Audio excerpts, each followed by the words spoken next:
বড় কঠিন সময় আমরা পার করতেছি। খেয়াল করেন, মোহরানা যখন ধরা হয় একজন মেয়ের উপরে বিয়ে শাদির সময়ে, মানে মোহরানা যখন আমাদের বোনেরা চাচ্ছেন, মেয়ে কিন্তু চায় না, চায় হচ্ছে মেয়ের বাপ, চায় কারা? অভিভাবকরা।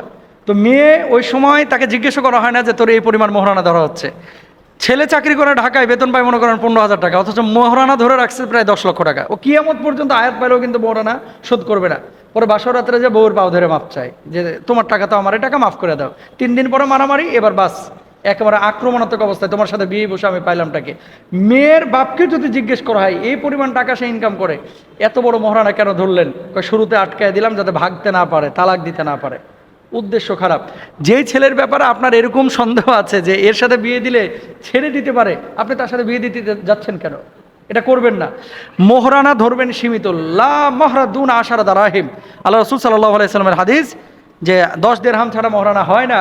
আম্মা জান আয়েশা সিদ্দিকা রাদিয়াল্লাহু তাআলা আনহা, ফাতিমাতুজ জোহরা রাদিয়াল্লাহু তাআলা আনহা, ওনাদের মোহরানা বাংলা টাকায় কনভার্ট করলে 1,60,000 থেকে 1,80,000 টাকার মধ্যে ছিল। দিরহামটাকে যদি কনভার্ট করেন, তাহলে আপনি এত বেশি টাকা কেন ধরতেছেন? তো এটা করবেন না। আর যৌতুক যারা নিতে চায়, যৌতুক ওই 10 লাখ টাকা মোহরানা ধরছে না, এবার ও খেলাটা শুরু করে। কারা? ছেলে পক্ষ। 10 লাখ মোহরানা ধরেছিস, 10 লক্ষ টাকার হুন্ডা, এসি, ফ্রিজ এগুলো নিয়ে এসা ফার্নিচার দিয়ে আমরা উসুল করবো ইনশাল্লাহ। তার মানে এখন বিয়েটা আর বিয়ে নাই, এখন হয়ে গেছে হিসাব নিকাশ। ও আমারে কি দিল, ও আমারে কি দিল, এটা গিভ এন্ড টেক, এটা বিয়ে বলে না। আল্লাহ হেদায়েত দান করুন।